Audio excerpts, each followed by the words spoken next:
what goes up. Oi, Marie! Oi, Marie!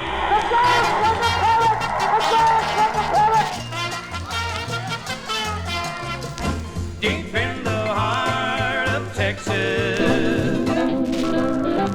The shadow knows.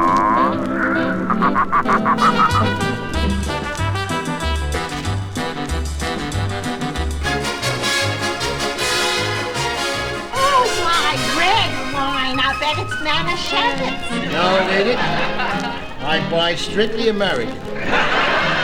Time now for spinning my dad's vinyl. Here with all his skips, scratches, and pops is my dad, Frank Vaccarello. Thanks, sweetie. And thank you for tuning in to episode 206 of Spinning My Dad's Vinyl.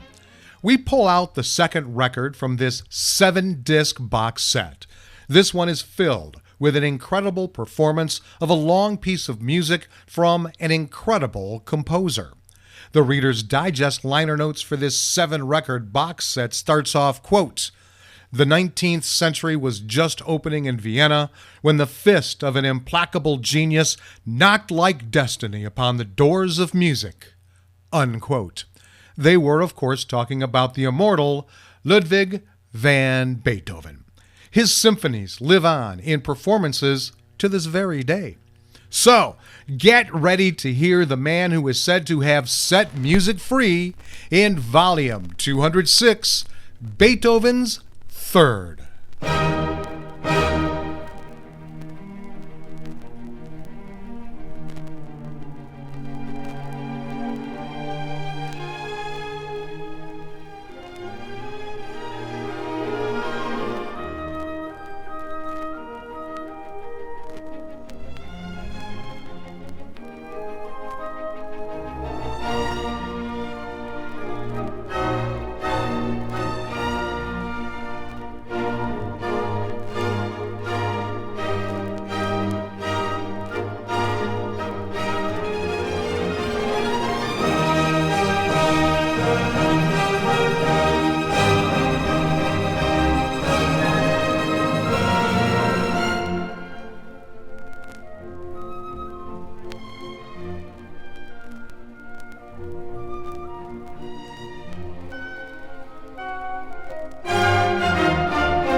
the Royal Philharmonic Orchestra, and the Beecham Choral Society, under the direction of René Lebovitz, with the first movement, Allegro con Brio, of Ludwig van Beethoven's Symphony No. 3 in E-flat major, Opus 55, also known as Eroica.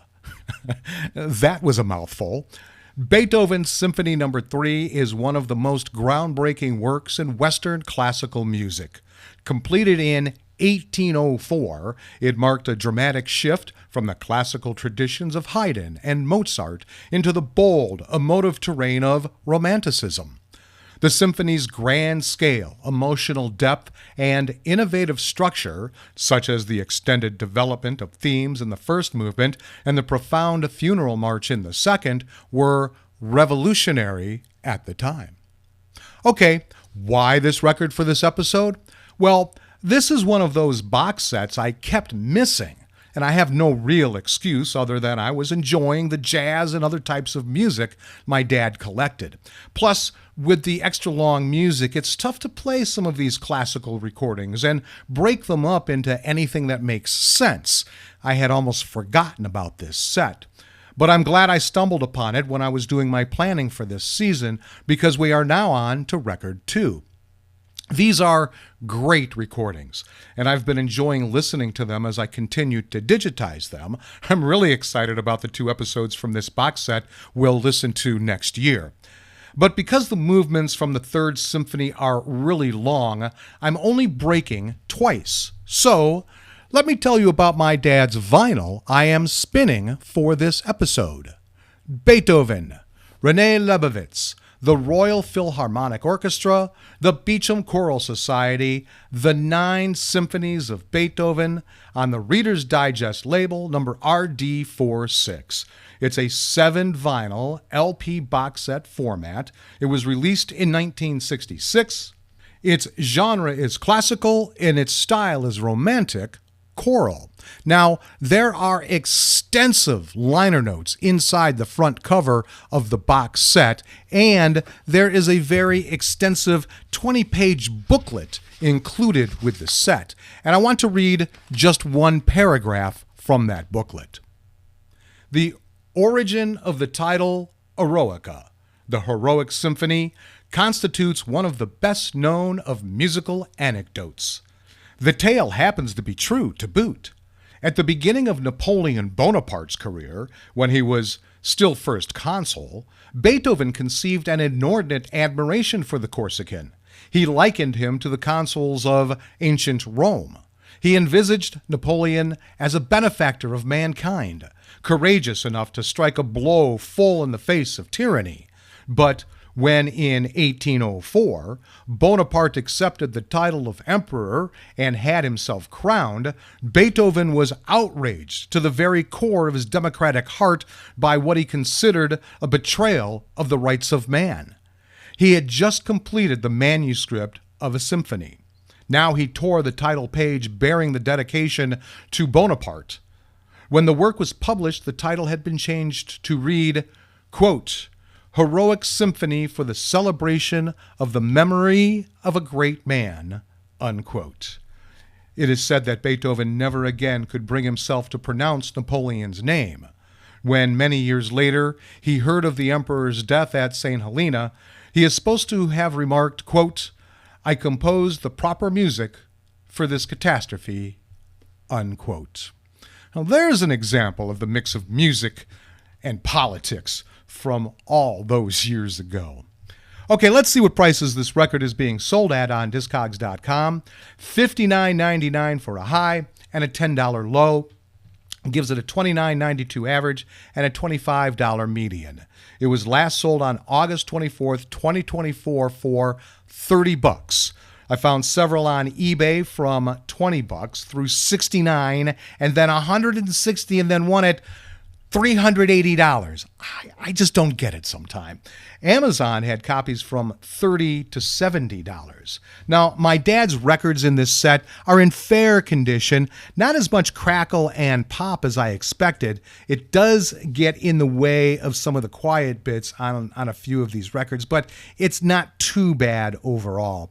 The surface is really clean and for the most part scratch-free because the records are protected in a quality thick paper sleeve. And the box itself is in fair to poor condition. Quite a lot, by the way, it's a solid box. Quite a lot of severe wear along the wide edge of the box set. Beethoven's headshot is in blue, and it looks as if it was lifted off a $20 bill. There is also a scrape in it that looks like tape had been applied and then lifted. And what I mean by lifted off a $20 bill, that was the artwork style. The back is actually still pretty white. The internal booklet is in good condition and contains so much information that other than the snippet that I just read, I'm not using it because I would really take forever to get through this episode. So I will value my dad's vinyl at $10. Now, on to the second movement.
the second movement from Beethoven's Third Symphony, Marcia Funebre, Adagio, Assai.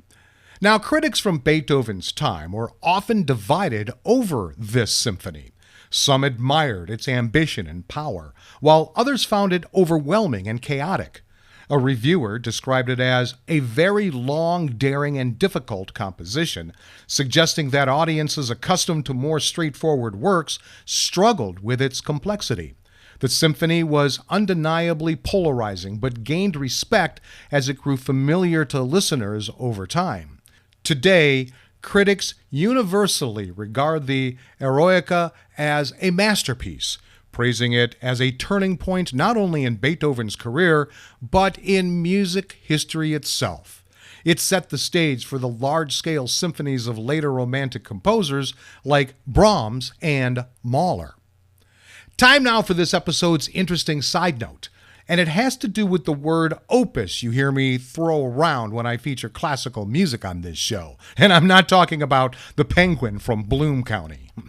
In music, opus, which means work in Latin, is a way to organize and label a composer's musical pieces.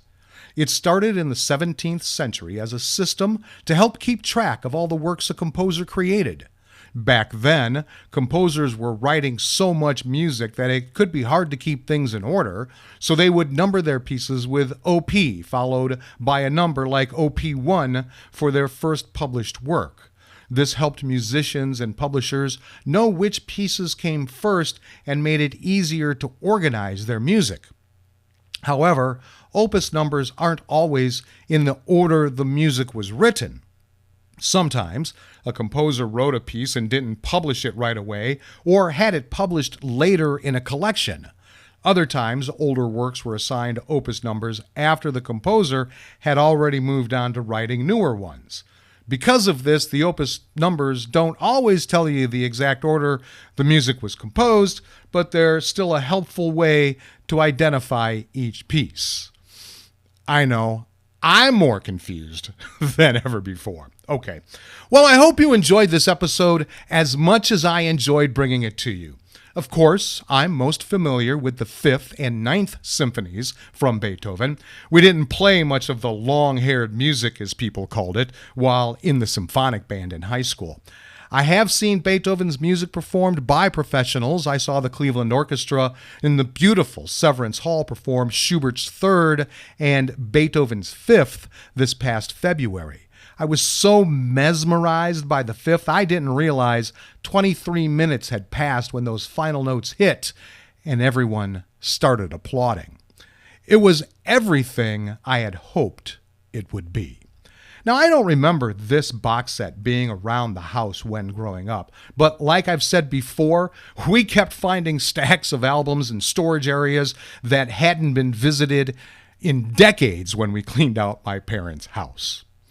Okay, we are skipping the 3rd, so now let's move on to the concluding movement to this symphony.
There is the fourth movement of Beethoven's Third Symphony, Allegro, Molto, Poco, Andante, Presto, performed by the Royal Philharmonic Orchestra and the Beecham Choral Society under the direction of René Lebovitz.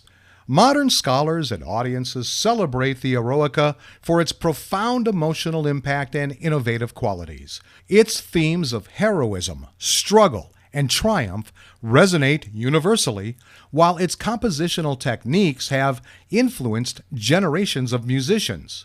Critics often highlight its ability to push boundaries without losing coherence, viewing it as a testament to Beethoven's genius and a defining work of the Romantic era.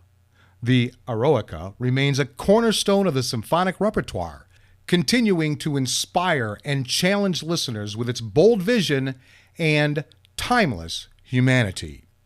And there you have selections from the Third Symphony of one of, if not the greatest, composer of all time. You'll be hearing 4, 5, and 6 next year. So thanks for tuning into Volume 206, Beethoven's Third However You Did. If you want more information about this show, head over to spinningmydadsvinyl.com. I'll be back next week with all my skips, scratches, and pops for Volume 207, Good Country, Record 1. Until then, go with the flow, my friends.